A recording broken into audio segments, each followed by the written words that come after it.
Ako ang inyong Lolo Pael at ito ang aking kwento.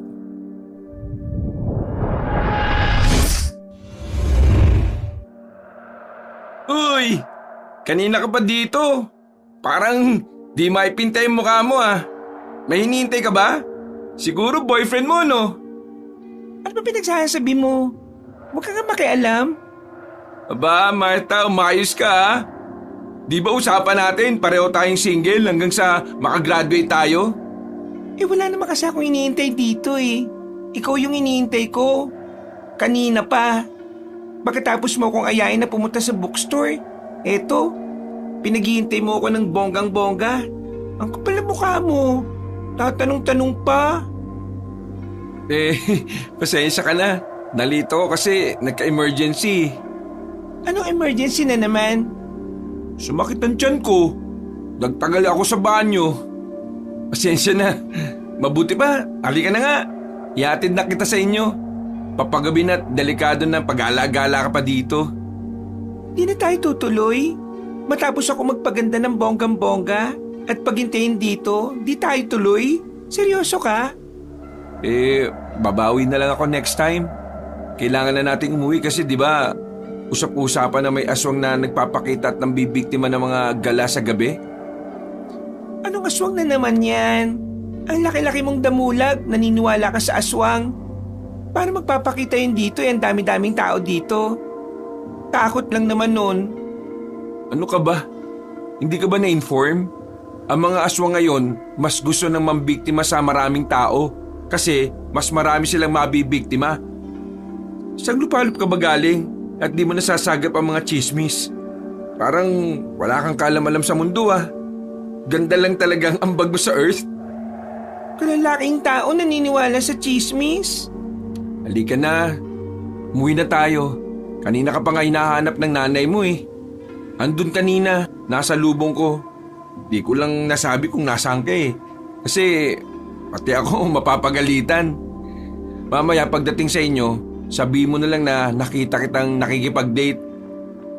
Ay nako, sinasabi ko sa'yo, subukan mo lang. Subukan mo lang, Jeff, siraulo ka talaga. Ay, sandali lang. May bibilin nga pala ako. O sige, bilisan mo eh. Hintayin mo ako dyan. Oo na. Yan na naman hintay-hintay eh. Wala na akong ginawa kundi maghintay. Teka, ano yung nilalaro mo sa kamay mo? Patingin naman yan oh. Anong nilalaro? Wala naman ah. Meron. Ayan oh, tinatago mo. Ano ba kasi yan? Wala kang pakialam kung ayaw ko ipakita sa'yo. Grabe naman yan, napakadamot. Sanay na ang dalawa sa ganoong klase ng bardagulan. Matagal na rin kasi buhat na nagsimula ang kanilang pagkakaibigan. Makababata sila at tanging si Jeff lang ang naging kaibigan niya sa baryo nila. Pareho kasi sila ng hilig. Si Jeff ay 20 taong gulang samantalang si Martha ay 19. Pareho silang nag-aaral sa isang universidad bilang mga scholar. Kahit na di sila parehas ng course, palagi pa rin silang nagkikita. Naghihintay sila sa kanilang paglabas at sabay na umuwi sa kanilang baryo. Hindi na ba talaga tayo tutuloy? O sige, para di naman masayang niyang paghihintay mo. Tuloy na tayo. Pero sa isang kondisyon. Ipakita mo sa akin kung ano yung hawak mo. Bakit ba kasi napaka-big deal sa'yo to? Bakit ba kasi ayaw mo rin ipakita? Ay nako, siguro drugs yan no. Nagbabato ka ba? Hoy, manahimik ka nga dyan. Mamaya niyan may makarinig sa'yo, ma-issue pa ako at maalis ang scholarship ko. Pasaway ka talaga. Yang kulit mo naman kasi. Patingin na. Lilibre na nga kita ng paborito mong shawarma eh. Talaga? O tingnan mo to. Ang bilis ng makarinig ng pagkain. At ay gutom. Oh, eto na. Dami pang sinasabi. Ha? Eto na yun? Oh, bakit? May problema? Nagbabato ka nga. Anong gagawin mo dito sa itim na bato? Pambabato ko sana sa'yo yan kung nahuli-huli ka pa ng dating.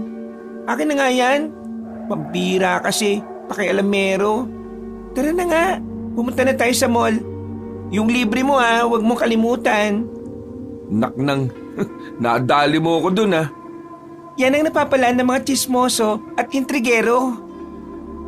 Nagpatuloy ang dalawa sa kanilang pagbibiruan habang naglalakad papunta sa mall. Si Jeff na kanina pa nahuli sa usapan nila ay napangiwi at napailing habang nakatingin kay Martha. Makikita sa mukha ni Jeff ang pagkadismaya. Nakakunot ang kanyang noo niya. Pero pilit nang humingiti kapag napapatingin si Martha sa kanya. Wala siyang magawa ng oras na yon kundi ang mapabuntong hininga. Parang hindi makapaniwala na naisahan siya ng kaibigan. Pagdating nila sa mall, dire-diretso sila sa bookstore. Agad na sumabak si Jeff sa paghahanap ng libro, habang si Martha naman ay pabagsak na umupo sa isang upuan sa gilid.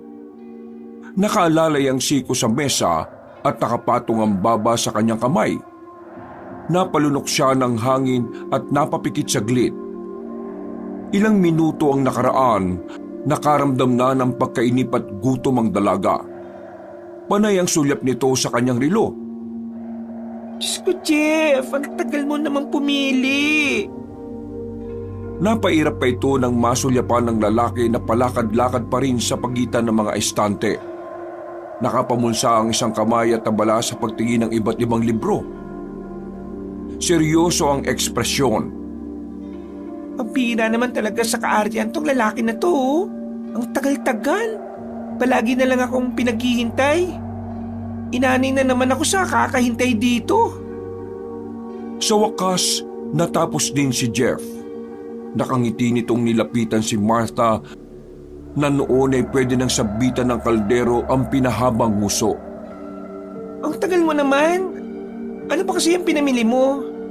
Libro, malamang. Libro? Ang tagal mo? Yan lang ang nabili mo? Isang piraso? Seryoso ka ba, Jeff? Kulang pa ba to? O sige, wait lang. Pipili pa ako ng madami. Ha? Uy, sandali lang. Huwag ka nang bumalik. Talaga naman oh. Kung babalik ka pa, baka kainin na ng malaking bituka tong small intestine ko. Sa tagal mong mamili ng libro. Ay naku, mabuti pa bayaran mo na yan sa counter. Ngayon na please, gutom na ako. Uy, huwag ka na magreklamo. Worth it naman yung paghihintay mo eh. Kasi maganda tong libro na napili ko. Pagkatapos ko itong basahin, ipapairam ko sa'yo. Tingnan ko nga yan. Tungkol ba saan to? Kwentong aswang yan. Ano? Bakit ka bumili ng ganito? Uy, astig daw ang kwento niyan, sabi ng isang kaklase ko. Kaya nga gusto ko talaga siyang bilhin eh. Kasi yan ang trend sa buong klase. Astig ang aswang sa'yo? Oo naman oh. Alam mo ba na tuwing nagbabasa ako ng ganitong libro, ini-imagine ko na kasali ako sa kwento. Minsan, ako yung bayanin na lumalaban sa aswang eh. Tapos minsan naman, kaibigan ko yung aswang. Kaibigan mo? Anong ibig mo sabihin? Para kasing totoo eh. Madali na lang sa akin ang mag-imagine kasi ikaw yung kaibigan ko. Ba't loko ka? Sinasabi mo bang mukha akong aswang? Uy, di ako nagsabi niyan ha. Ay nako, uwi na ako. Bakit naman? Ikaw naman nagtampo ka naman kaagad. Nagbibiro lang naman ako eh. Uy, sorry na. Storyin mo mukha mo. To talaga, joke lang yun oh. Ang sensitive mo naman. Di ka naman mukhang aswang eh. Pero alam mo, kung aswang ka nga, ikaw ang pinakamaganda. Tumigil ka nga. Be careful what you wish for. Uy, English yun ha. Napailing na lang ang dalaga habang si Jeff ay tawa ng tawa. Halatang tuwang-tuwa sa pangaasar niya. Pero di nagtagal, napangiti na rin si Martha. Kahit paano, natutuwa rin siya sa kakulitan ng kaibigan. Sa kabila ng inis niya minsan, alam niyang ganito lang talaga ang lalaki. Masiyahin at mapagbiro. O sige na, bilisan mo na lang magbayad. Bago pa ako maging aswang at kainin kita. Sabay tawa nilang dalawa bago pumila sa counter. Pagkatapos magbayad, agad silang nagtungo sa bilihan ng shawarma. Pagkarating doon, mabilis na umorder si Martha at walang alinlangan na 2 shawarma agad ang ipinalibre kay Jeff. Na? 2 ka agad? Kaya ka nananabahan yan eh. Ang takaw mo eh. Aba, ngayon ka lang naman ng libre Kaya dapat sinusulit ko na. Hoy, sige na nga. Basta siguraduhin mo na mauubos mo yan ha. Ayokong nasasayang ang libre ko. Pagdating ng order nila, agad itong kinuha ni Martha at masayang sinimulang kainin. Si Jeff naman ay napangiti habang pinagmamasdan ng kaibigan. Kahit anong asar niya, alam niyang ito rin ang isa sa mga bagay na gusto niya kay Martha. O ano, uwi na tayo. Maglalakad na lang tayo niyan ha. Wala na akong budget pamasahe sa jeep eh. Ano? Seryoso ka ba dyan? Oo nga, ubos na. Pero di ba, masaya naman yung habang naglalakad tayo kumakain tayo tapos nagkukwentuhan. Sa bagay. O sige, tara na. Para di ako masyadong gabihin at maboljak na naman ako ng nanay ko. O sige, ayos. Halos 2 kilometro lang naman ang layo ng kanilang lalakarin para makauwi. Kaya naman pumayag na rin si Martha. Isa pa ay sanay naman siya sa lakaran at di rin naman nakakatakot ang daan dahil sa mga oras na yon ay rush hour pa at marami pang tao sa labas ng mga kalsada. Habang naglalakad sila, nagsimula silang magkwentuhan tungkol sa mga bagay na pangarap nila sa buhay. Talaga bang gusto mo maging teacher? Di ba mababaw lang ang pasensya mo? Ano kapag napuno ka? Baka manapakan na lang bigla ng estudyante mo. Ayoko talaga pero hello. Scholar lang ako no. Dapat pa ba ako mamili? Ang totoo niyan gusto ko talaga noong maging doktor. Kaso alam mo naman ang buhay namin. Mahirap tapos… Ayos lang yan. Importante, makapagtapos tayo.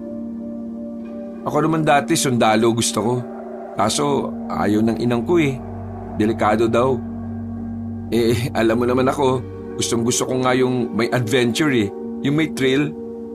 Ano gusto mo? Yung nakikigera? Yung magulot maingay? Hindi naman sa ganun. Ewan ko ba? Di ko may paliwanag eh.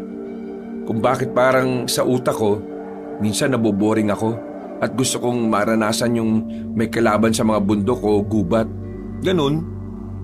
Talaga bang gusto mo? Oo nga. Madali lang naman to pa rin ang pangarap mo na yan eh. Maski di ka maging sundalo, pwede ka pa rin makipaglaban. Ha? Talaga? Paano? Basahin mo yung aswang story mo.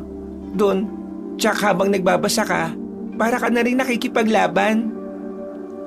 Napakamot ng ulo si Jeff. Akala niya ay seryoso ang kaibigan. Sa bagay, pwede na rin yun. Yung makikipaglaban ako sa mga aswang tapos may agimat akong hawak yung umiilaw-ilaw yung mata ko tapos may kuryente sa mga kamay ko. Ha? Wala namang ganun eh. Huwag kang maniwala sa mga fiction no? Meron ngang aswang eh. Bakit hindi ako maniniwala sa agimat? Ay naku, aswang na naman. Ay teka, kwento mo sa akin yung sinasabi mo kanina tungkol dun sa usap-usapan sa baryo, yung tungkol sa aswang na gumagala. Nagsimula lang naman yung kwentong yun dahil doon sa natagpo ang bangkay, doon sa isang bakanting lote malapit doon sa may sementeryo. Babae yun ha. Yung bangkay niya halos nagkagutay-gutay tapos wala nang laman loob. May nangyayari ba talagang ganyan? Kawawa naman yung babae. Meron nga. Palibhasa, di ka kasi lumalabas ng bahay niyo eh. Kaya palagi kang nahuhuli sa balita. Alam mo naman di ba, na taong bahay lang naman talaga ako. Di naman ako mahilig sa mga ganyan-ganyan eh. Kaya nga mag-iingat ka palagi. Huwag kang gala ng gala lalo na sa gabi. Kasi di naman natin alam ang disgrasya kung kailan darating eh. Sa bagay, tama ka naman. Pero sigurado ba sila na aswang yung may gawa? May saksi ba sa nangyari? Baka naman si Raulo at bangag na adik lang may gawa nun. Ano ka ba? Di kayang gawin ng tao yung ganong karumal-dumal na krimen, no? Saka isa pa, aanin naman ng adik ang laman loob ng tao. Iihawin niya? Saka, alam mo, sabi nila, malinis yung lugar ni walang bahid ng dugo. Maski yung mismong bangkay. Ganun na ganun kaya yung nababasa ko at napapakinggan ko sa mga horror stories. Ganun pumatay yung mga aswang. Grabe ka. Masyado ka talagang invested sa mga ganyang klase ng kwento no? Pero tama ka. Ganyan nga pumatay yung mga masasamang aswang. Ha? Sinasabi ko na nga, Bi. Kunwari ka bang di mahilig sa mga horror books pero umaayon ka naman sa sinasabi ko. Ha? Oo. Minsan may nabasa kasi ako. Kaya nga tinigilan ko na eh. Kasi minsan, yung mga nababasa ko, malayo naman sa katotohanan. Ay, siya nga pala. Malapit ang bakasyon ha. May plano ka bang magbakasyon? Oo. Uwi kasi sila nanay sa probinsya kaya sasama ako. Pwede ba akong sumama? Hoy, anong pinagsasabi mo dyan? Hindi nga, seryoso ako. Gusto kong sumama para naman maka-experience ng probinsya vibes. Wala naman akong gagawin ngayong bakasyon eh. Ay nako, maiinip ka lang doon. Hindi totoo yan. Kasi ikaw ngang numero unong mainipin, lagi kang nasasabi ko umuwi dun eh. Tatanungin ko si nanay kung gusto niya, kung pwede. Sige tanungin mo Pero pwede namang ako na magtanong. Di naman ako nung tatanggihan eh. Ilang sandali pa, nasa tapat na sila ng bahay ni na Martha. Bumagal ang lakad nilang dalawa habang papalapit sa lumang bahay na gawa sa kahoy at may bubong na yero. May maliit na bakuran nito na napapalibutan ng iba't ibang halaman. May gumamela sa isang tabi at ilang paso ng orchids na halatang alagang-alaga. Sa isang sulok, may nakasabit na duyan. Bahagyang gumagalaw dahil sa mahina ngunit preskong hangin ng gabi. Sa loob ng bahay, maririnig ang mahinang tunog ng telebisyon. May amoy ng nilulutong ulam na sumalubong sa kanila. Bango naman ang ulam nyo. Pwede bang makikain? Bakit? Kumakain ka ba ng adobong tao? Ha? Anong adobong tao? Wala, biro lang. Sus, akala ko naman kung ano na. Pero seryoso, ano bang ulam nyo? Mukhang masarap Adobo nga pero manok, hindi tao. Napailing si Jeff habang tumatawa si Martha. Pabiro siyang tumingin sa kaibigan at kunwari umatras ng isang hakbang. Uy, huwag ka nga makiagaw at siguradong kulang pa sa amin yung niluluto ni nanay no. Mabuti pa umuwi ka na rin. Baka mamaya ikaw makain ng aswang dyan. Ito talaga damot nito. Sige na, uwi na ako. Salamat sa paghatid Saka sa masarap na shawarma. Ingat ka. Chat mo ako pag nakauwi ka na Kinabukasan, nagising si Martha nang biglang may kumatok sa kanilang bahay. Hinayaan lang niya ito ng una dahil iniisip niya na pagbubuksan na ito ng kanyang ina. Ngunit hindi huminto ang pagkatok. Agad siyang bumangon at lumapit sa pinto. Pagbukas niya ay bumungad sa kanya ang isang matandang babae na may gusot-gusot na damit at maruming muka. Matalim ito kung tumitig maski wala naman siyang ginagawang masama. Maya-maya ay bigla nitong sinabi na alam nito ang kanyang sikreto. Hindi man niya tahasang sabihin kung anong tinutukoy niya, malinaw ang kanyang ipinapahiwatig. May alam siya tungkol sa tunay na pagkatao ni Martha. Tahimik lang ang dalaga at di pinatulan na matanda. Nagbanta ang matanda sa kanya.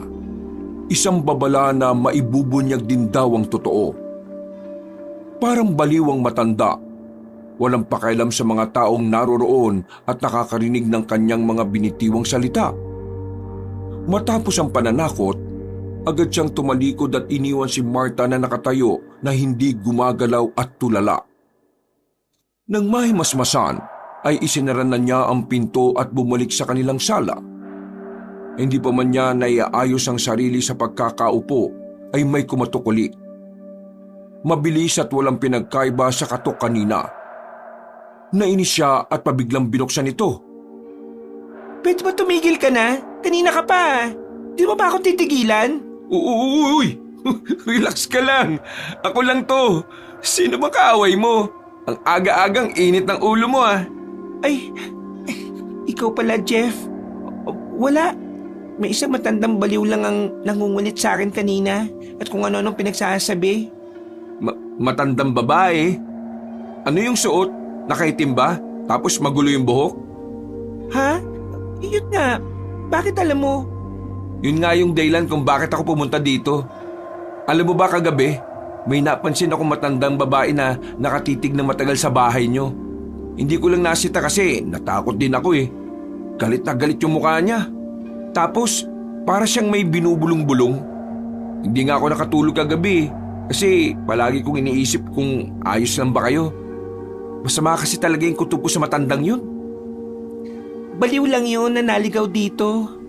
Mabuti nga umalis na eh. Basta, mag-iingat kayo ha. Di naman natin alam kung anong sadya nun sa inyo eh. Yun lang ba sadya mo dito? Oo, yun lang. Ay, saka nga pala.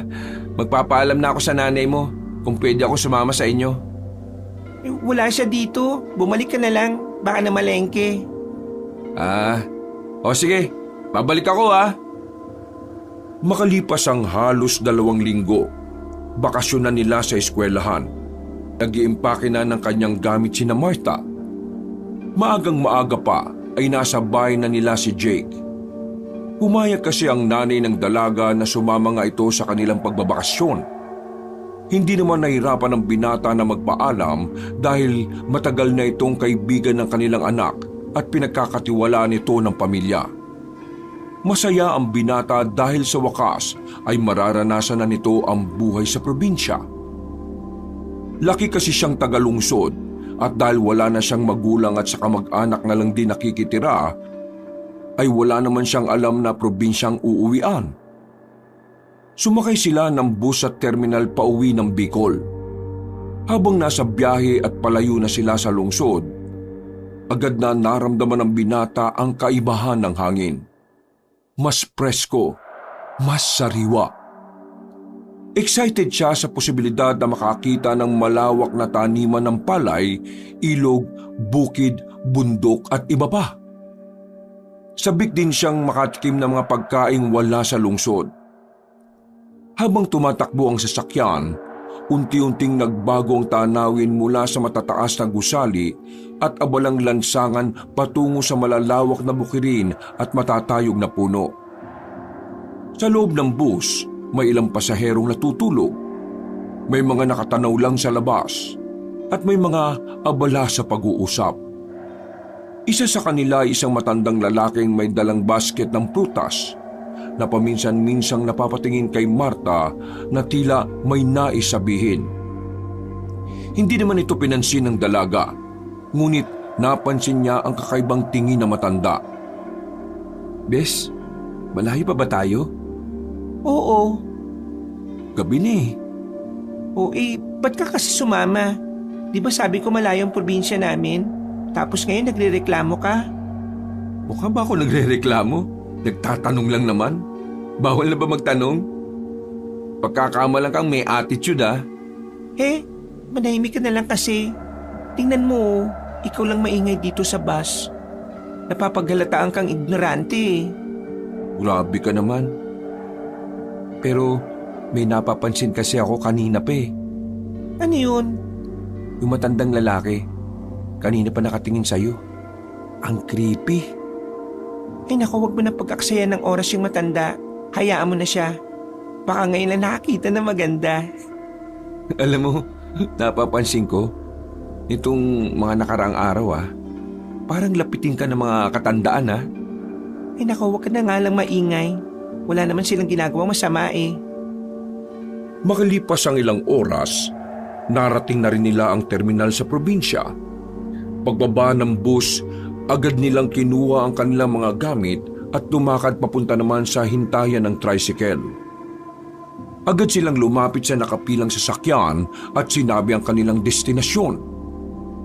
Tumango ang driver na magkasundo sila sa bayad. Naupo sa loob si Martha at ang kanyang nanay samantalang si Jeff ay sa likod. Tuwang-tuwa ito sa kanyang bagong karanasan. Ang makipot at mabatong daan ay palikuliko. Minsan pataas, minsan pababa. Karamihan sa mga nakikita niyang bahay ay gawa sa mga kahoy at pawid. Nilangap niya ang hangin. Probinsya na nga. Grabe, ganda dito. Tsak kung mag-i-enjoy talaga ako sa lugar na to. Para ko nasa ibang mundo oh. Narinig niyang bagyang tumawa ang driver matapos niyang sabihin yon. Di niya namalaya na napalakas pala ang pagkakasabi niya. Hindi siya nayamot bagkus ay natawa na din siya at bagyang nahiya. Oh, narito na tayo. Para na po dyan sa tabi. Paghinto ng sinasakyan nilang tricycle, isang matanda ang agad na lumabas sa kanilang bahay at tila kinikilala kung sino ang mga dumating niyang bisita. Lola! Ay, nako, apo ko. Ang apo ko pala. Kumusta na po kayo? Aba, habang tumatanda lalong gumaganda ha? Ano pong sekreto? Eh, wag mo lang akong pinabola. Alam ko namang kulubot na ako at mahina. Eh, sino ba yung kasama mo, ha? Ay, aba, ikaw pala, Amelia. Mabuti naman at naisipan niyo akong dalawin. Hinalikan ng kanyang nanay sa pisngi ang matanda. Pero kalaunay nagpaalam na ito at naunang pumasok na sa bahay dahil naiihi. Hinatid na lang nila ito ng tingin. Sumantala, kumunot naman ang noo ni Lola Rosita nang makita si Jeff. At sino naman yung kasama mo? Boyfriend mo ba? Hala, Lola? Hindi po. Kaibigan ko po yan. Gusto raw maranasan kung paano ang buhay dito sa probinsya. Magandang gabi po. Kumusta po kayo? Mabuti naman at nagkaroon ka ng kaibigan doon. Aba, gwapo ang batang ito, ah. Ay nako, hindi naman po. Slight lang. Oy, halina kayo. Tara na dun sa loob. Mabuti na lang pala at naparami ang luto ko ngayon.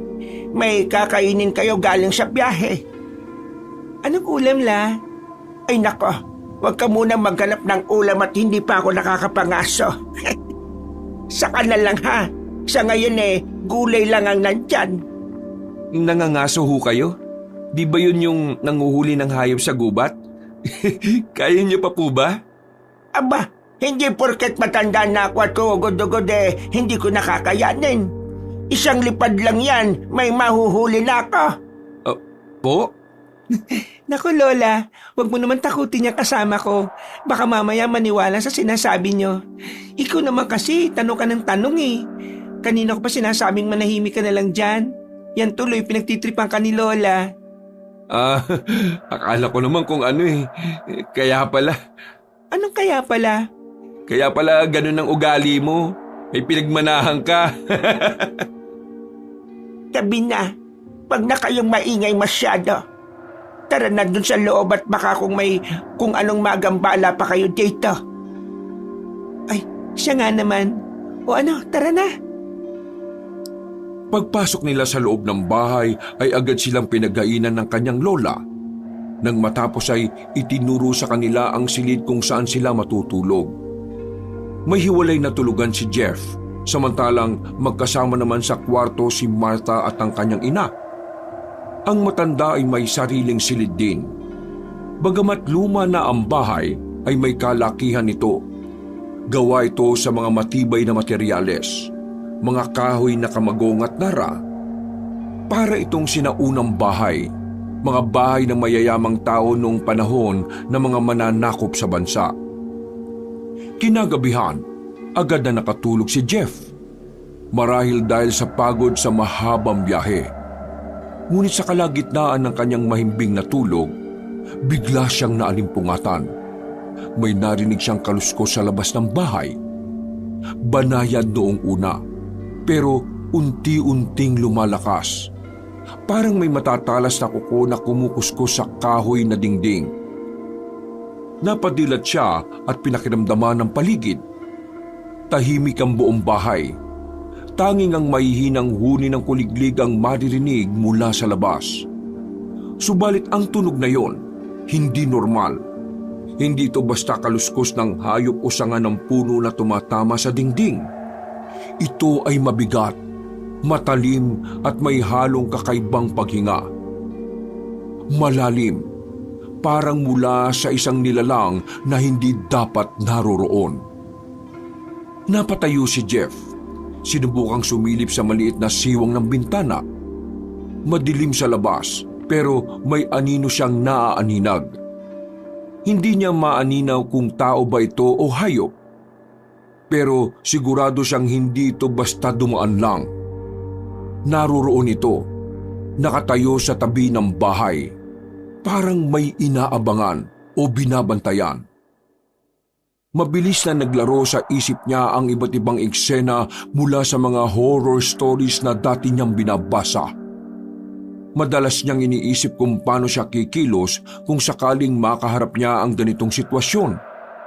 Pero iba pala kapag totoo na itong nangyayari. Napalunok siya. Iniisip na nananaginip lang siya o kaya ay namamalikmata. Pero nang marinig niya ang malakas na pagaspas ng pakpak na papalayo, napagtanto niyang di lang yun basta imahinasyon lang. Kinabukasan, nagising siya sa maingay na kaskas ng walis tingting sa bakuran. Nang buksan niya ang bintana ay agad niyang nakita si Martha na iniipon ang mga winawalisang mga tuyong dahon. Masakto, gising ka na. Sarap ng tulog mo Martha, pwede ba tayo mag-usap? Ay naku, mamaya na yung usap-usap na yan. Marami pa akong ginagawa. Labas ka na dyan at mamaya kakain na tayo. Sumunod nga ang binata. Lumabas siya ng kanyang kwarto. Pagdaan niya sa kusina, nakita niya si Lola Rosita. May kasama itong matandang lalaki. Ay, sino to? Bakit may lalaki dito? Ay nako, yan yung sinasabi kong kaibigan ng apo mo. Di ba nasabi ko yan sa'yo kagabi? Nasabi mo na. Wala naman akong matandaan na. Ang sabi mo lang uuwi dito ang anak mo at yung apo mo. Wala kang sinabi na may kasama sila. Napalunok si Jeff nang marinig ang pinag-uusapan nilang dalawa. Lalo pa at nakita niyang may hawak itong itak na puno ng dugo at kasalukuyan itong nagtatagtag ng karne. Matalim kong titigan siya na matandang lalaki. Mabuti na lang at pumasok na sa loob ng bahay si Martha. Lolo, huwag niyo naman pakatitigan ng gusto baka malusaw. Salamat, Martha. Sino ba yan? Nobyo mo? Lo, hindi ko nobyo to, no? Ew! Uy, grabe ka namang mandiri. Sige na, tama na yan. Huwag mong takutin ang bata. O siya, marami pa kaming ginagawa dito ng lolo niya. Mabuti pa doon na lang ako sa balkon maghahanda ng agahan natin. Ikaw ba, Jeff, nagkakape? Ipagtimpla mo nga ito, Martha, nang madagdagan ng konti yung nervyos. Naku, wag na po, Lola. Baka di nakayanin. Siya nga po pala, saan pa nagpunta si nanay? Madaling araw pa po siya umalis Di pa po ba siya nakakabalik? Hindi ko alam, iha. Di naman siya nagpaalam sa akin. Pero alam mo naman yung nanay mo. Kapag nauuwi dito ganyan ang gawain. Dahil pang dalaga sa kakagala. Ipinaganda na sila ni Lolo Rosita sa labas. Nang matapos ay bumalik na ang matanda sa loob. Ano yung kinakatay nila? Ay, yung ba? Maliit lang na baboy mo yon. Nahuli ni Lolo kagabi. May baboy mo dito? Madami. Punta ka lang dyan sa bundok, makakita ka na. Gusto mo bang sumama minsan kay Lolo o kaya kay Lola na mga aso? Kay Lola, pwede pa akong sumama. Pero dun sa lolo mo, naku, wag na. Natatakot ka kay Lolo? Huwag mong pansinin yun kung nasungitan ka. Mabait yun. Mas mabait pa nga kay Lola yun Talaga? Parang hindi naman Seryoso ako, mabait si Lolo. Nagtataka lang yun siguro. Di masyadong naipaliwanag ni Lola yung pagdating natin kagabi. Halika na, kumain na tayo. May sasabihin pa pala ako.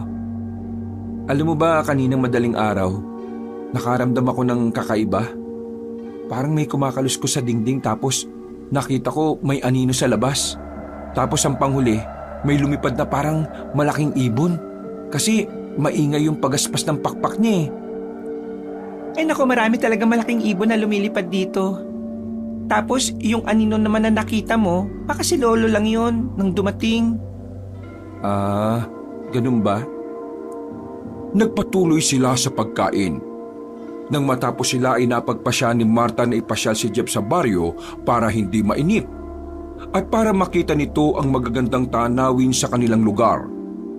Habang naglalakad sila, napansin kaagad ni Jeff ang sementeryo na di kalayuan mula sa bahay ni na Lola Rosita. Simple lang ito. Walang matatayog na puntod. Walang magagarang nicho. Karamihan ay yari sa semento na may lumang krus. Ang ilan ay tila napabayaan na. Balot ng mga gumagapang na damo at lumot. Yung iba naman natabunan ng matataas na damo. Napansin niyang tahimik ang paligid. Parang walang tao, maski madami namang bahay na nakapaligid. Ganun ba talaga katahimik ang baryong to? Oo naman, malayo-malayo sa ingay ng lungsod. Alam mo, ang ganda dito. Bakit kayo umalis at lumipat sa lungsod ng nanay mo? Di naman kami umalis eh. Pansamantala lang naman kasi gusto kong makapagtapos ng pag-aaral. Ganun ba? Pero parang mas gusto mo pa rin dito no? Oo naman, iba pa rin ang pakiramdam kapag nandito ako. Parang mas malaya, mas tahimik, at parang mas ligtas. Ligtas? Parang may ibig sabihin yan Wala naman. Basta, iba lang talaga ang pakiramdam ko dito.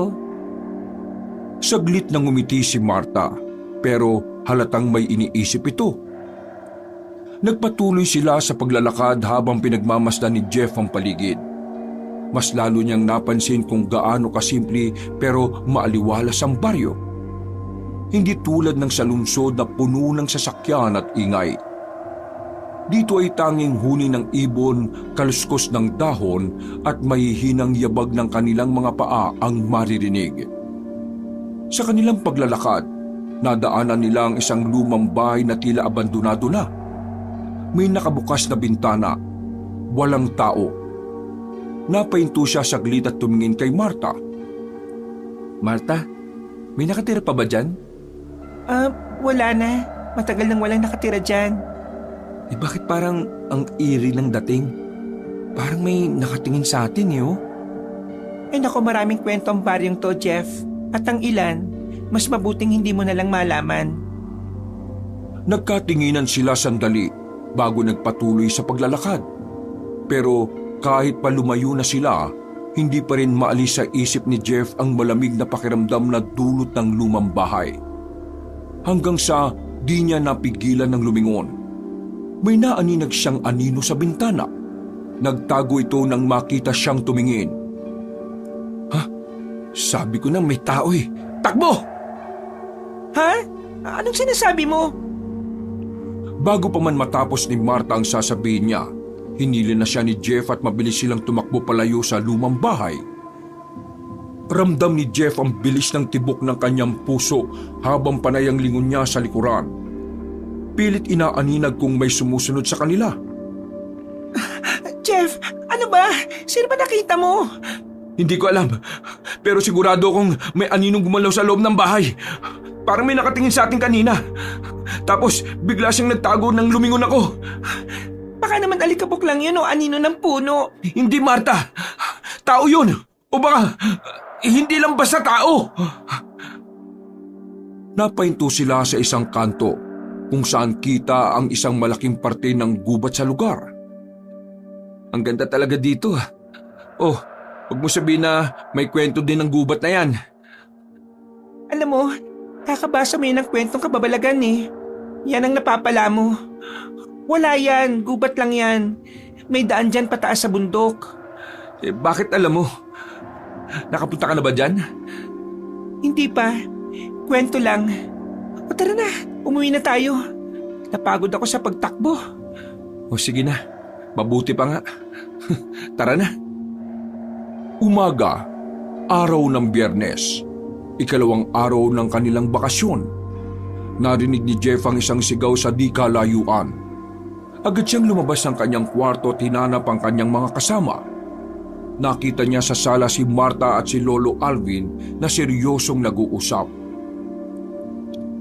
Magandang umaga po. Ay, gising ka na pala, Jeff. May narinig akong sumigaw na parang umiiyak.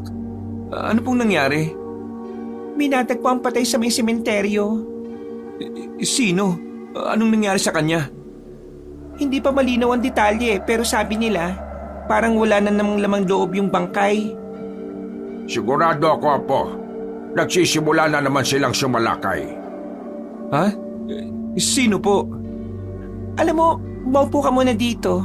Makinig ka na lang, huwag ka nang tanong ng tanong. Nakakairita eh. Ang init naman ng ulo mo, ang aga-aga. Paano hindi ako maiinis? Visit kasi yung mga yun eh. Ayaw manahimik. Gusto palaging gulo. Nakakainis na. Minsan na nga lang ako umuwi dito, ganyan pa yung ginagawa sa mga tao. Hindi natin maiwasan yan, Apo. Alam mo na, kapag kumakalamang mga sikmura, siguradong kakain. Kumunot ang noo ng binata. Hindi niya maunawaan ang pinag-uusapan ng maglolo. Naguguluhan siya pero natatakot siyang magtanong lalo na't napansin niyang parehong mainit ang ulo ng dalawa. Hindi talaga ako nagkakamali na bumalik na naman ang mga yan. Baka nalaman na nandito ka. Ang lakas naman ng pang-amoy nila. Nakakabili ba? Ilang araw pa lang ako dito eh. Alam na kagad yan ng mga aswang. Aswang? May aswang dito? Hindi lang basta may aswang, iho. Matagal na silang nandito. Napalunok si Jeff. Hindi siya sigurado kung nagbibiro lang si Lolo Alvin o seryoso ito. Bakit parang ang kalmado nyo lang? May pinapatay na nga tapos chill-chill lang kayo? Sanay na mga tao dito, Jeff. Hindi tong unang beses. Alam ng karamihan na may mga nilalang na hindi natin nakikita. Pero hanggat hindi sila direktang nanghihimasok sa buhay namin, hindi na lang namin pinapansin. Ha? Ganun na lang yun? Basta di silang nabibiktima, wala silang say? Wala silang pakialam? Bakit ganun? Dahil wala namang may kayang puksain sila. Kaya wala kaming magawa kundi mag-ingat na lang. Tumayo si Lolo Alvin at naglakad papunta sa isang lumang aparador. Binuksan niya ito at may kinuha sa loob. Isang maliit na bote na may lamang likido na parang langis. Hindi ka taga rito. Kailangan mo ng proteksyon. Eto, kunin mo. Palagi mong dadalhin yan, ha? Para sa oras ng kagipitan may magamit ka. Ano po ito? Proteksyon mo nga. Para di matakam sa'yo ang aswang. Sige po. Salamat po dito, Lolo. Alam mo, noong panahon namin, nung hindi pa ipinapanganak si Marta, marami ng aswang. May isang buong baryo ng mga aswang noon na pinuksa at pinatay. May dalawang uri kasi sila. May mabubuti at may masasama. Nang matalo ang mga masasama, kakaunti na lang ang natira sa kanila. Dahil doon, mas naging agresibo sila sa paghahanap ng mga maaaring pagmanahan para dumami ulit sila. Ibig niyo pong sabihin, may mga masasamang aswang pa rin ngayon? Sila po ba yung pumapatay? Pero bakit po sila pumapatay? Balak nilang palabasin ang tagapagmana ng mga aswang. Gusto nilang tapusin ang matagal ng laban sa pagitan ng mabubuti at masasamang aswang. Alam nilang may natitira pang mabubuti. At kung mapapatay nila ang mga yon, sila na maghahari sa buong bayan. Napalunok si Jeff sa narinig. Kaya ikaw, iho, mag-iingat ka dito, ha? Hindi ka pwedeng lumabas ng bahay na mag-isa. Huwag kang pupunta sa baryo o sa ibang lugar na hindi kasama si Marta. Mas mabuti nang kasama mo siya para walang magtangkang gumalaw sa'yo. Lo, ano naman pong magagawa ni Marta kung may sumalakay sa akin? Baka pareho pa kaming mapahamak. Alam niyo namang matatakotin ako eh. Kung ganyan ka, paano na lang kung maging kayo ng apo ko? Hindi mo siya mapoprotektahan? Ay nako, iho. Sa panahon ngayon, hindi ka pwedeng matakot. Kapag natakot ka, mas gugustuhin ka nilang kainin o saktan. Kaya kung matatakot ka lang, aba, hindi kita papayagang ligawan ng apo ko. Napanganga si Jeff. Hindi niya alam kung matatawa o mas lalo pang matatakot.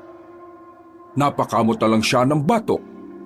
Nakita naman niyang umirap sa kanya si Marta. Narinig nilang muli ang sigaw mula sa labas. Sa pagkakataong ito, mas malakas at mas malinaw. Napatingin si Jeff kina Marta at Lolo Alvin. Naghihintay kung ano ang gagawin ng dalawa. Ngunit sa halip na magmadali, nanatili silang kalmado. Lo, hindi ba natin titingnan kung ano nangyari? Baka may kailangan ng tulong. Gusto mo makita ang nangyari? Sige, halika. Tingnan natin. Sumama ka sa akin. Nag-aalangan si Jeff, ngunit ayaw niyang ipakitang duwag siya. Kaya't kahit na nanginginig ang mga kamay, tumango siya at sumunod kay Marta palabas ng bahay. Pagdating nila sa sementeryo, tumambad sa kanila ang kumpulan ng mga tao. May ilang nakatakip ng bibig. Ang iba naman ay umiiyak. Nakita ni Jeff ang bangkay. Isang lalaking halos hindi na makilala. Nangingintab ang balat nito sa dugo. At gaya ng sabi ni Marta, walang lamang loob. Diyos ko, sino yan? Kawawa naman. Parang si Mang Isko yan. Isang magsasaka dito sa amin nakatira sa dulo ng baryo. Habang nag-uusap-usap ang mga tao, napansin ni Jeff ang isang anino sa gilid ng sementeryo. Hindi niya maaninag ng buo, ngunit parang may 2 pulang mata itong nakatitig sa kanila. Marta, may tao dun oh. Parang nakatingin sa atin. Sinundan ni Marta ang tingin niya at bagyang nanlaki ang mga mata. Ngunit bago pa sila makagalaw, mabilis na nawala ang anino. Tara na, umuwi na tayo. Delikado dito sa labas. Nanlamig ang pakiramdam ni Jeff nang marinig ang sinabi ng kanyang kaibigan. Hindi pa man sila nagtatagal sa bakasyon nila pero ramdam niya'y nasa bingit na agad sila ng panganib. Mahilig siya sa kababalaghang kwento pero biruan lang naman nila ni Marta na minsan gusto niyang siya ang bida at maranasan niyang maging karakter. Ang gusto niya ay libro pero hindi sa realidad. Nang marating na nila ang bahay, nakita nila si Lolo Alvin na nakaupo sa harapan ng mesa. May hawak na tabako at tila may malalim na iniisip. Agad nitong inangat ang tingin sa kanila. O ano? Anong nakita niyo sa sementeryo? May patay nga po, Lolo. Si Mang Isko pala yun. Wala siyang laman loob. Napansin ni Jeff na hindi man lang nagpakita ng pagkagulat si Lolo Alvin. Para bang inaasahan nito ang ganitong pangyayari. Mukhang alam niyo to, Lolo. Hindi ka na nagulat eh. Hindi na ako nagulat, Apo. Sa tagal kong nabuhay sa baryong ito, alam ko nang hindi basta-basta titigil ang mga yon. May kinalaman po kaya dito yung nakita kong anino sa gilid ng sementeryo at yung sa may lumang bahay? Parang palagi kong nararamdaman yung presensya nila eh. Para po silang nagmamatsyag, Lolo. Biglang nanigas ang katawan ni Lolo Alvin. Dahan-dahang tumayo ito at tumingin sa labas ng bahay. Para bang may inaasahan siyang paparating. Kung ganon, malamang hindi lang sila basta gumagala. May pinaplano na sila. Napatingin si Jeff kay Marta. Pinaplano? Sa palagay ko alam ko na. Pero hindi pa ako sigurado. Yung pagpaparamdam nila, merong dahilan. So, ano pong gagawin natin? Mag-iingat tayo. Simula ngayon, hindi ka pwedeng lumabas na mag-isa, Jeff. At ikaw rin, Marta. Huwag kayong magpapaiwan sa madilim na lugar, lalo na sa gabi. Lolo, hindi ba natin kayang labanan sila? Kaya, kung alam mo ang tamang paraan. Napalunok si Jeff. Para bang hindi niya lubos maisip na napasok siya sa isang bangungot na hindi na niya alam kung papaano siya makakawala. Ang simpleng bakasyon na inakala niyang puno ng kasiyahan at pahinga, parang di na matutupad dahil sa banta ng aswang. Pagdating ng gabi, sila lamang ni Marta ang natira sa bahay. Nag-uusap sila sa harapan ng mesa. Marta, ilang araw na rin ito. Pero bakit di pa bumabalik ang nanay mo? May pinuntahan ba siya? Dinalaw? Merong inaasikaso yun na mahalagang bagay. Sila lolo, nasaan? Bakit tayong dalawa lang ang nandito? Nagpunta sila sa lamay ni Mang Isko. Ah, ganun ba? Bakit hindi ko napansin na umalis sila? Kanina naririnig ko lang sila. Silang dalawa ni Lola Rosita. Ba't ganun? Bigla na lang nawawala yung mga tao tapos minsan naman biglang lumilitaw. Aswang din ba kayo? Paano kung sabihin kong oo? Matatakot ka ba? Ano? Yung tungkol sa masasama at mabubuting aswang dito sa baryo dati. Totoo daw yun. Nagkaroon talaga ng laban ng ganon. Natalo na mabubuti ang mga masasama.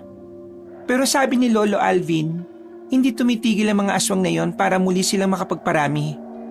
Pero kasabay din nun, nambibiktima rin sila ng mga tao. Alam mo, aaminin ko parang nagsisisi na ako na sumama sa iyo Seryoso ka ba? Bakit?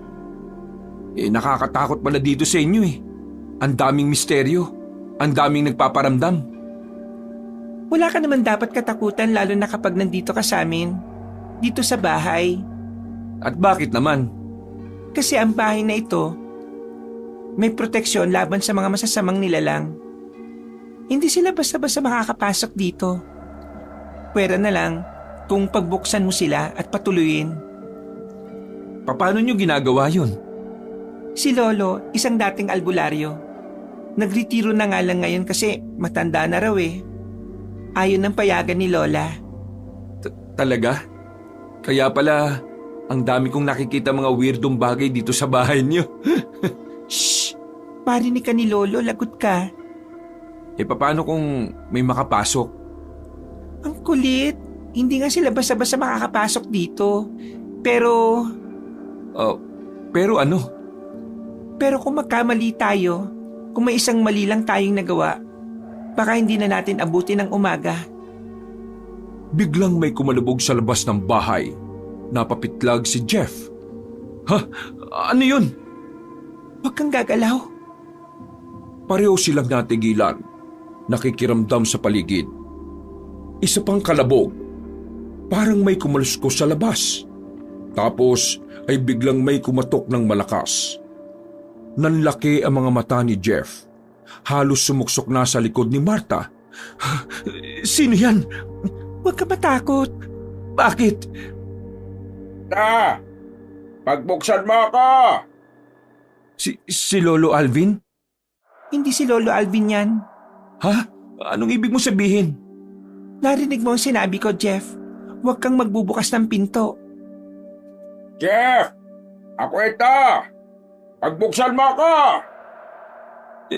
Dito ka lang, sisilipin ko. Huwag na. Aalis din yan. Hindi nagpapigil ang binata. Tumayo ito at pumunta sa may bintana. Bahagya niyang binuksan ito at sumilip sa labas. Kita ang pinto. Lumapit na rin si Marta sa kanya at tumabi. Oh, ano nakita mo? Hindi agad nakasagot si Jeff. Tumingin siyang mabuti sa paligid. Ngunit wala siyang makita. Ang tanging naroon ay ang madilim na bakuran, ang iilang punong nyog, at ang lumang duyan na bahagyang gumagalaw sa ihip ng hangin.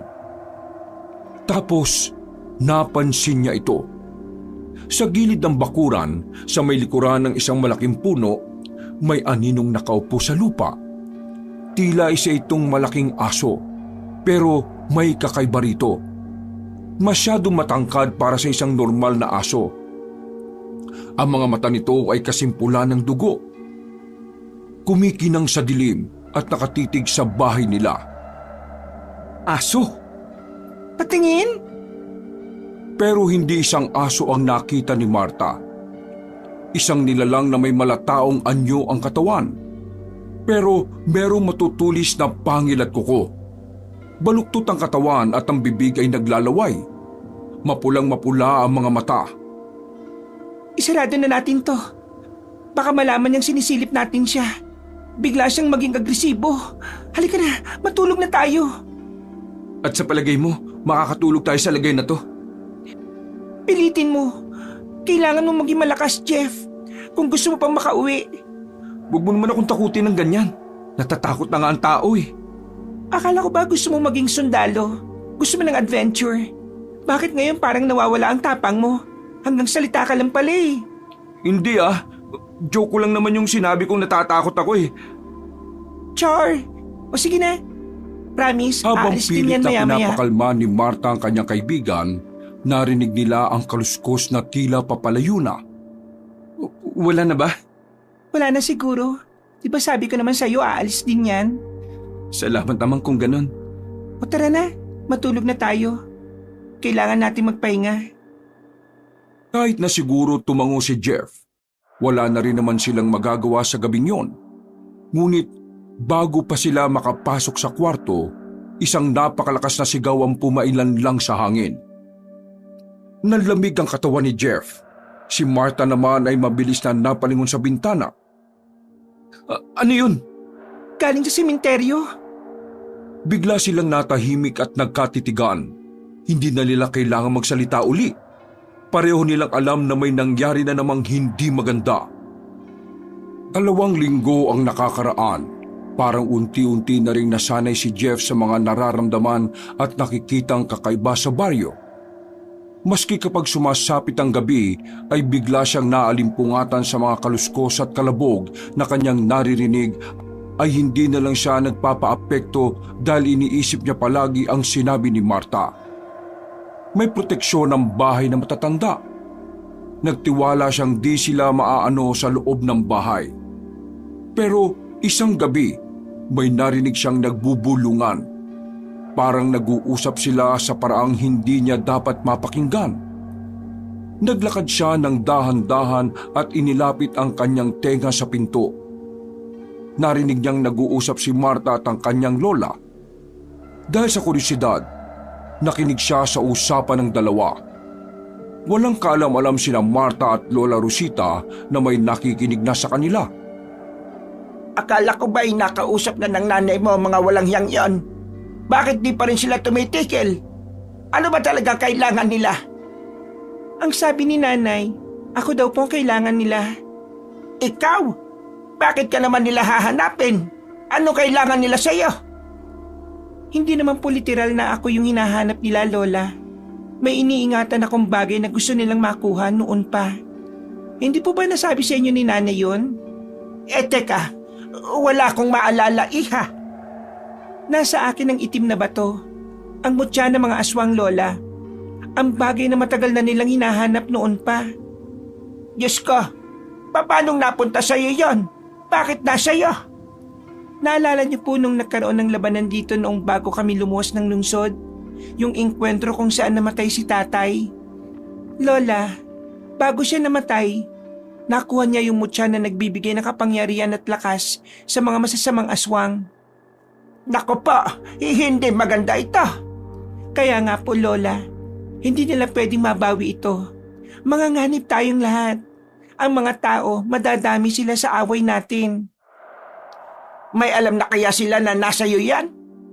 Hindi ho ako sigurado pero palagi pong may nakamanman dito. Mabuti na lang at malakas ang proteksyon na inilagay dito ni Lolo. Hindi sila agad makasugod. Tama ka. Hindi nila pwedeng makuha ang bagay na yon. Mabilis silang nakakapagparami kapag napasa kamay nila ito. Ingatan mo yan. Kami na ang bahala sa kanila. Magtutulungan kami ng lolo mo para tuluyan na silang maubos. Para matigil na ang kasamaan nila. Mabuti pa'y umuwi na kayo bukas. Isama mo na si Jeff. Hindi siya dapat nandito. May ipit siya sa muling pagsiklab ng gera. Pero Lola, hindi ako pwedeng umalis dito. Malapit na po ang kabilugan ng buwan. Kung aalis ako, sinong gagabay sa akin? Sino maglilinis ng aking dugo? Ay, oo nga ano. Bakit ko ba nakakalimutan ng ganyan kaimportanteng bagay? Takang-taka si Jeff sa kung ano ang pinag-uusapan na maglola. Pero alam niya na sa sarili niyang merong itinatago ang kaibigan niya at ang pamilya nito. Pero kahit na ganoon, handa siyang tanggapin kung ano man ito dahil simula pa lang ay mabait na ito sa kanya. Dahan-dahan siyang bumalik sa kanyang kama at nahiga. Pero bigla siyang nagulat nang makitang biglang bumukas ang pinto ng kanyang kwarto. Gising ka pa? Hindi, kagigising ko lang. Bakit ba? Bakit ka nandito sa kwarto ko? May kailangan ka ba? Uy, hindi maganda ang gising. Ang sungit ah. Ikaw naman kasi ugali mo ng gugulat eh. May kapangyarihan ka ba ng teleport? Ewan ko sa'yo. Tinitingnan ko lang kung ayos ka eh. Concern na nga lang masusungitan pa. Che! May inuwing merienda sila Lola. Aayain lang naman sana kitang kumain eh. Hating gabi na. Yano naman. Eh di ba uso naman ang midnight snack? Bakit ba hindi ka makapaniwala na uso rin yun dito? Anong bang merienda? Pritong atay. Tara, kain tayo. Ayoko. Mas gusto ko na lang matulog, no? Talaga ba? Masarap yun, promise. Baka gusto mong tikman. Ayoko nga eh. Okay. Pero kung nagutom ka punta ka lang doon. Ay, siya nga pala. Nitong mga nagdaang araw, may napansin ako sa'yo. Bakit parang ilag ka na sa akin? May nagawa ba akong hindi mo nagustuhan? Napansin ko rin lang na parang galit ka palagi. Kung sinasabi mo. Di naman ah. Ang totoo nga niyan eh, nasasanay na rin ako paunti-unti eh. Siya nga pala, kailan ba tayo babalik sa lungsod? Malapit na. Konting araw na lang, Jeff. Pagkatapos ng kaarawan ko, uuwi na tayo. Ha? Birthday mo? Di ba kailan ka lang nag-celebrate ng birthday mo? Ano yun? 2 beses ka sa isang taon ni pinanganak? Hindi naman. Pero 2 beses talaga ako nagsi-celebrate ng birthday ko. Yung isang kaarawan ko talaga. Tapos, yun naman kung kailan ako nasali sa grupo ng... Grupo ng... Mali, hindi grupo. Binyag ko pala.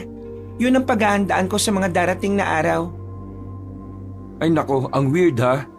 Alam mo, pag nagsisinungaling ka, tingin ko sa'yo, lalo kang gumaganda eh.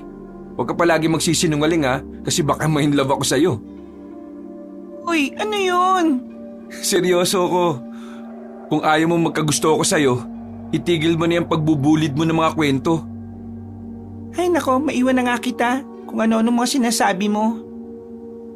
Umalis si Marta. Naiwan ng lalaki ng nakatulala. Hindi siya makapaniwala na magagawa niyang sabihin yon kay Marta. Alam niyang matagal nang maganda ang babae, pero habang lumilipas ang mga araw, habang nasa probinsya sila sa paningin niya, tila lalong kumikinang ang ganda nito. Sinubukan niyang ipikit ang kanyang mga mata, pero bigla uli siyang napamulat ng kanyang mga mata nang marinig ang malakas na mura ni Lola Rosita. Galit na galit ito. Bumangon siya at dahil sa narinig, alam niyang tila may kinakausap sa labas ang maglola. Agad siyang lumapit sa bintana at sinilip kung ano ang nangyayari. Ganun na lang ang kanyang gulat nang makitang napakaraming aswang sa bakuran. Narinig niya ang boses ni Marta. Umuwi na kayo. Wala dito hinahanap nyo. Wala kayong mapapala dito.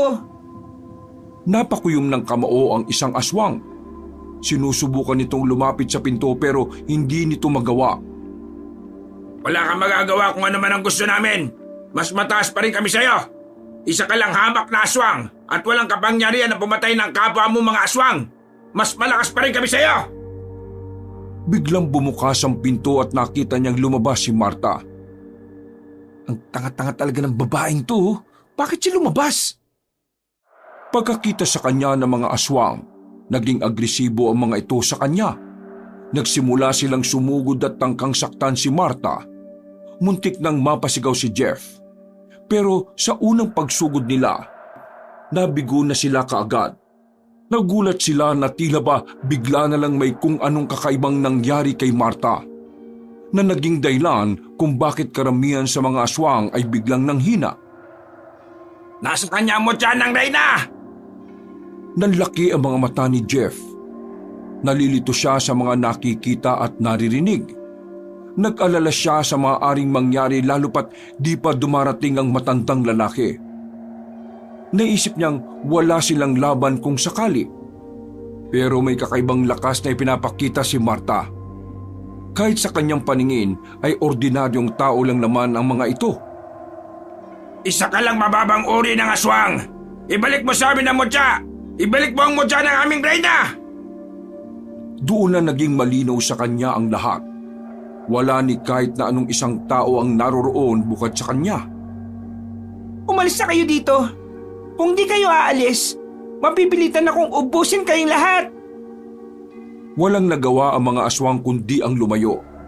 Alam nilang di nagbibiro ang dalaga sa sinabi nito. Alam nila ang kakayahan ng mutya. Pero bago sila umalis, pinagbantaan nila ito na gagawin nila ang lahat para mabawi ang kanilang mutya. Umalis ng silid si Jeff at kaagad na kinastigo ang kanyang kaibigan. Kailan mo sasabihin ng totoo sa akin, ha? Narinig mo ba? Natural! Hindi naman ako bulag at mas lalong hindi naman ako bingi. Mapayapang naupo ang dalaga sa may gilid ng lamesa. Tinitigan niya si Jeff. Nakita niyang seryoso ito na parang hinihintay ang kanyang sasabihin. Wala ka ba talagang balak na mag-sorry? Ano ba akala mo sa akin? Hindi nakakaintindi? Totoo pala lahat ng biro mo sa akin na isa kang aswang. Kaya mo ba ako dinala dito? Para maging biktima ninyo? Kakainin niyo ba ako? Hindi ka namin kakainin. Sino nagsabi sa'yo niyan? Saka, ano nga aminin ko? Hindi naman ako aswang. Hindi pa. Hindi pa? Oo. Pero magiging aswang pa lang. Bakit bigla kang napasimangot? Ang totoo niyan, ayaw niyang maging aswang. Pero wala siyang magagawa kasi yon ang nakatadhana sa kanya. Di pa namin alam kung anong dugo ang mananaig sa kanya. Ano pong ibig niyong sabihin? Ang dugo ni Marta ay espesyal tulad ng kanyang ina.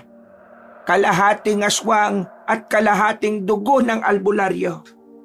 Pero sa nalalapit na pagsapit ng bilog na buwan, maglalaban ang dalawang dugo na yon. Pwede siyang maging aswang o manatili bilang isang tao. May posibilidad na hindi siya maging aswang. Oo. Pero umasa na kami noon sa nanay niya. Mas malakas pa rin ang dugo ng pagiging aswang kesa sa dugo ng kanyang ama. Aswang din ang nanay mo, Marta? Paano kami nabubuhay sa lungsod? Yun ba ang tanong mo? Oo. Paano? Dahil hindi naman kami kumakain ng tao. Hindi rin kami uhaw sa dugo o sa laman ng sariwang karne. Para lang kaming tao. Pero kapag dumarating ang bilog na buwan, hindi nila mapigilan ang pagbabago ng kanilang anyo. At yun ang mangyayari sa akin kapag nanaig ang dugo ng pagiging aswang ko. Pero nakita ko kanina may kakaiba kang lakas. Kaya mong patumbahin ng mga aswang na yun. Bakit hindi mo pa sila pinatay? Hindi pwede.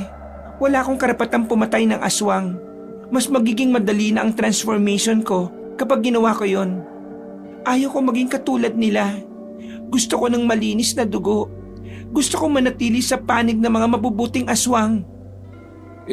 Sana nga. Teka. Hindi ka nagalit? Hindi ka takot? Hindi. Bakit naman ako matatakot? Bakit nga hindi? Kasi naipaliwanag nyo na ng maayos sa akin. Ang dapat kong katakutan ay yung mga aswang na gustong-gustong sumugod dito. Teka. Ano yung kinukuha nila sa'yo? Yung mutya. Ano bang mutya yun? Yung itim na bato. Nakita mo na yun. Nung inaya mo akong pumunta sa bookstore minsan. Ano? Yung bato na yun? Bato ng aswang yun? Hala! Huwag mo nakatakutan yon. Hindi naman nun magagawang manakit ng tao. Pwera na lang kung mapupunta sa mga masasamang aswang to. Ang kapangyarihan ng mutya ay nakadepende sa kung sino ang may hawak. Pero alam mo bang totoo naman na sa kanila ang bato? Pagmamay-ari ito ng kanilang reyna. Ang pinakamalakas na aswang na nabuhay dito sa baryo. Kaya dapat di talaga mapunta sa kanila yan. Hindi naman nila to makukuha ng sapilitan dahil pwede ko tong gamitin laban sa kanila. Nagpatuloy sila sa pag-uusap. Si Lola Rosita nagtimpla ng kape para sa kanilang dalawa at kinuha ang pritong atay. Iniharap sa kanila. Kumain ka para mawala ang nervyos mo. Oh, bakit ganyan ka makatingin sa atay? Atay ng baboy yan, no? Huwag kang ang andyan. Sigurado ka ah? Sabi ko na eh, iniisip mong atay ng tao to eh. Ay, siya nga pala, Jeff. Ayoko madamay ka sa gerang nakaamba dito. Okay lang bang ihatid na kita bukas sa terminal? Umuwi ka na. Hindi na nakasagot ang lalaki dahil muli siyang nakarinig sa labas ng mga yapak. Tapos ay biglang may kumatok. Nagkatinginan silang tatlo. Ituloy niyo na lang yan. Dumating na ang lola niya. Nang buksan nito ang pinto, nakita nilang seryosong-seryoso ang mukha ng matanda. Ano yung nabalitaan ko? Sumugod ba sila dito? Mga walang iya. Di na talaga natuto ah. Lolo, alam na nilang nasa akin ang mutya. Nako, malaking problema to. Hindi natitigil ang mga yun na mabawi sa iyo, mutya. Pero hindi tayo pwede magtago na lang na magtago. May responsibilidad tayo sa baryong ito. Hindi natin pwedeng takbuhan ng mga tao. Ano pong gagawin natin? Kailangan natin maghanda. Tapusin na natin yung mga aswang-aswang na yan. Baka po may tutulong ako. At sino naman to? Bakit may lalaki dito sa bahay? Lolo, halika na mahal. Mabuti na'y matulog na tayo. Nagpalitan ng tingin sina Jeff at Marta. Baka sa kanilang muka ang labis na pag-aalangan. Pumasok na ang dalawang matanda sa kanilang silid. Pagpasensyaan mo na si Lolo ah. Ito mga nakaraang buwan daw talaga napansin ni Lola na parang minsan naging makakalimutin na siya. Ayos lang yun. Pero paano yun? Lalabang kayo sa mga masasamang aswang? Kakayanin niyo ba? May mga kasama kami, Jeff. Maraming mabubuting aswang ang mga nasa baryong to. Hindi lang kami. Matapos mag-usap, pumasok na sila sa kani-kanilang kwarto. Halos 2:00 na madaling araw. Hindi makatulog si Jeff. Paulit-ulit siyang nagpapalit ng posisyon sa kama. Pero hindi mawala ang kaba sa kanyang dibdib. Hindi dahil natuklasan niyang aswang si Marta, kundi dahil sa naalaman niyang may laban silang haharapin. Naalala niya ang sinasabi ng kaibigan noon, "Be careful what you wish for." Hindi niya inakalang mangyayari ito sa totoong buhay. Akala niya, gusto lang niyang makaranas ng kakaibang karanasan pero hindi niya naisip na magiging bahagi siya ng isang tunay na panganib. Oh, kumusta ang tulog mo? Parang di ka na yata nakatulog ah. Ang laki ng eye bags mo oh. O ano, nakaready na ba yung mga gamit mo? Maga kitang ihatid sa terminal. Mauna ka nang umuwi. Susunod na lang ako. Talaga bang kailangan ko na umuwi? Baka lang kasi may maitulong ako eh. Hindi pwede. Ayaw kita madamay sa gulong to, Jeff. Hindi ko kaya na masaktan ka. Bakit? Concern ka pala sa akin? Malamang, kaibigan kita eh. Saka ako nagdala sa'yo rito. Kailangan buo kang makabalik sa lungsod. Yung mga pangarap mo, kailangan mong tuparin. Teka sandali lang ah. Bakit para ka namang namamaalam na sa akin? Hindi pwede yan. Uuwi ako kung ipapangako mong makakasunod ka rin kaagad sa akin. Tulad mo, hindi ko rin kaya masaktan ka. Kasi, mahal kita. Mahal? Naputo lang sasabihin ni Marta. Bagyang nalaki ang kanyang mga mata. Hindi niya inaasahan ng diretsang pag-amin ni Jeff sa kanya. Ilang saglit siyang hindi nakapagsalita. Samantala, ramdam naman ni Jeff ang matinding kaba habang hinihintay ang sagot ni Marta. Jeff, seryoso ka ba? Oo. Alam kong hindi ito ang tamang panahon para sabihin ko to. Pero ayokong umalis nang hindi mo nalalaman. Sa totoo lang, ayaw kitang iwan dito. Hindi yung ganun kadali. Hindi mo naiintindihan ang sitwasyon namin. Hindi mo alam kung gaano sila kalakas. Hindi lang buhay ko nakasalalay dito kundi buhay ng ibang baryo.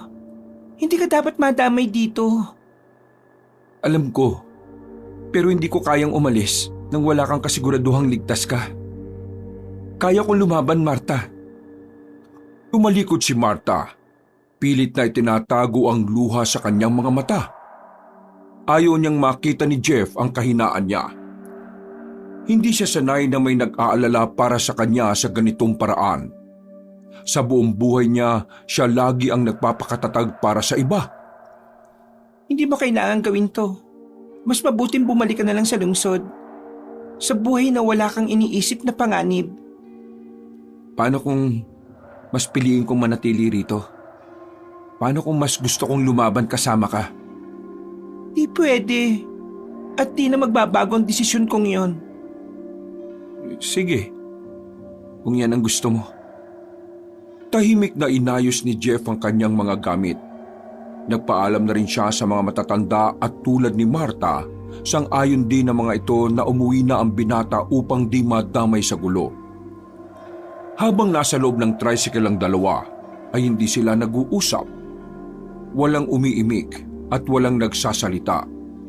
Hanggang sa makarating sila sa terminal ng bus. Doon pa lang siya kinausap ng babae. Mag-iingat ka sa biyahe. Huwag mo na akong alalahanin. Salamat, Marta. Pero sana ikaw din. Mag-iingat ka. Hihintayin kita, ha? Wala nang ibang nasabi pa si Marta. Tumalikod ito at mabilis na lumakad palayo. Nakatitig lang si Jeff hanggang sa tuluyang nitong maglaho sa kanyang paningin. Nang umandar ang bus, naramdaman niyang may mali. Parang kinakabahan siya na matindi. Pakiramdam niya ay tila may masamang mangyayari.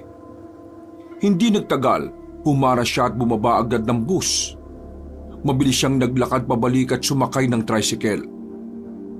Nagpahatid siya sa baryo ni na Marta. Pero isang hindi inaasahang pangyayari ang naganap. Ang tricycle driver, ibang direksyon ang dinaanan. Uy, teka, saan niyo ko dadalhin? Pero hindi sumagot ang driver. Bagkus ay ngumisi lang ito at nagpatuloy sa kanyang pagmamaneho. Nang makarating sila sa bukana ng gubat, doon sila huminto. Agad na nagsilabasa ng mga kasamahan nito. Pinalibutan siya at agad siyang binihag. Teka, anong gagawin niyo sa akin? Saan niyo kasi ako dadalhin? Bitiwan niyo ako! Mabilis ang sumunod na pangyayari. Nakahulag po si Jeff mula sa pagkakahawak ng lalaki at agad na tumakbo. Ngunit nadapa siya sa damuhan. Ramdam ang sakit sa kanyang tuhod. Nakaramdam siya ng biglang pagkahilo. Dugo ang unti-unting umagos mula sa kanyang bato. May isang lalaki sa likod niya na siyang pumalo sa kanya ng kahoy. Tuluyan ang nagdilim ang kanyang paningin. Pagmulagat ng mga mata ni Jeff, agad niyang naramdaman ang matinding kirot sa kanyang ulo. Pilit niyang inaalala ang nangyari bago siya nawala ng malay.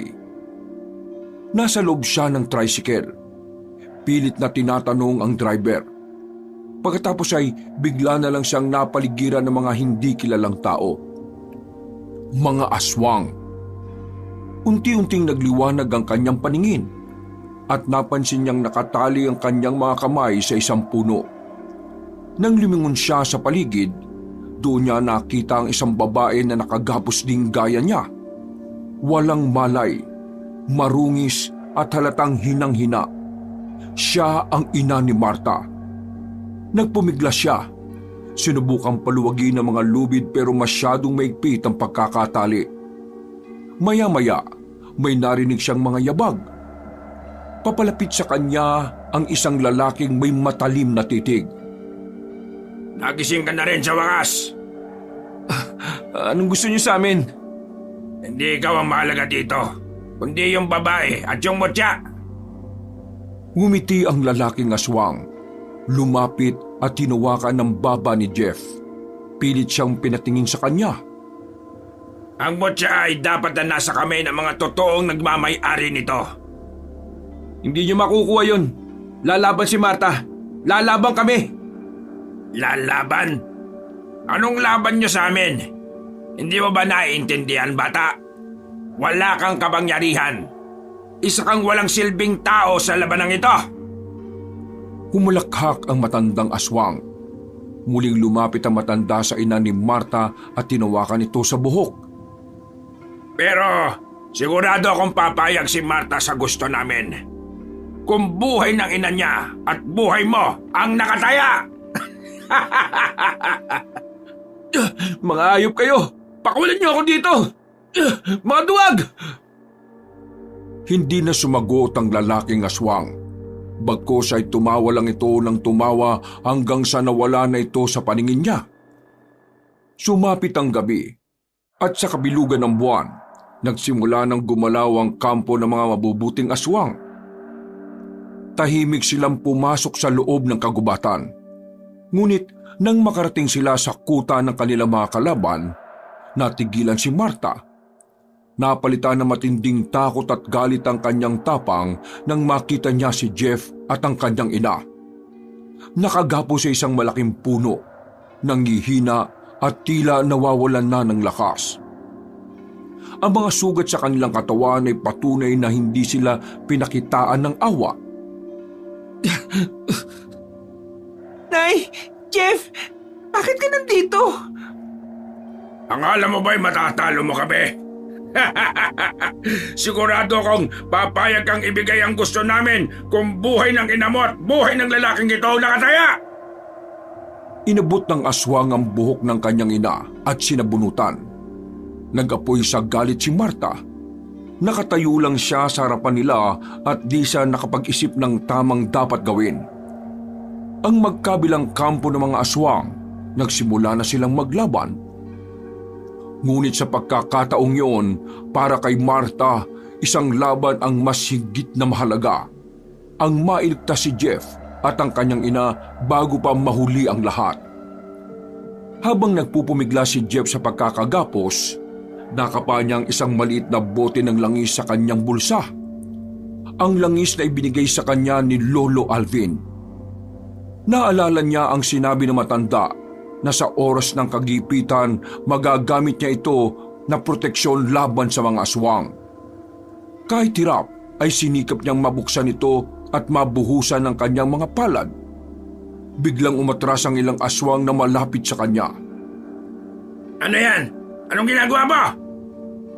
Hindi makalapit sa kanya ang mga aswang para silang di makahinga kapag nalalanghap ang amoy ng langis. Agad sinamantala ng binata ang pagkakataon upang muling subukang kalagi ng tali at nagtagumpay siya. Marta! Nakatakas ako! Napalingon si Marta at agad na gumalaw. Sinunggaban ng lalaking aswang na may hawak pa rin sa kanyang ina. Sinipa niya ito ng malakas, dahilan upang mabitawan ng matanda. Jeff, dali mo si nanay sa ligtas na lugar! Agad na inalalayan ni Jeff ang ina ni Marta at sinimulang tumakbo palayo. Ngunit hindi pa sila nakakalayo nang biglang humarang sa kanilang isang aswang na may mahaba at matutulis na kuko. Mabilis na kinuha ni Jeff ang natitirang langis at itinapon ito sa aswang. Agad itong napatras at napahiyaw sa sakit. Mistulang nasusunog ang balat nito. Habang patuloy ang matinding sagupaan sa gubat, nakahanap ng pagkakataon si Marta upang makalapit sa pinuno ng mga masasamang aswang. Hawak niya sa kanyang palad ang itim na mutya. Ang mutyang sinasabing may kapangyarihang sumunod sa tunay na layunin ng may hawak nito. Hindi niyo kami matatalo! Hindi niyo ako mapapatay tulad ng ginawa niyo sa Reyna! Umalulong ito ng malakas bago sumugod kay Marta. Ngunit sa pagkakataong yon, habang hawak niya ang mutya, binigyan siya nito ng lakas at bilis ng isip at katawan. Inihanda niya ang sarili at ang sibat niyang hawak. Nang tuluyang makalapit ang lalaking aswang, nagawa ni Marta na may tutok ang matulis na sibat sa dibdib nito. Narinig sa gubat ang malakas nitong huling sigaw. Nang tuluyang humupa ang labanan, unti-unting lumitaw ang unang liwanag ng umaga. Ang ilang natitirang kalaban ay nagsitakas, ngunit wala nang babalikan ang kanilang lahi. Pagod ngunit ligtas, nagtagpo sina Marta at Jeff.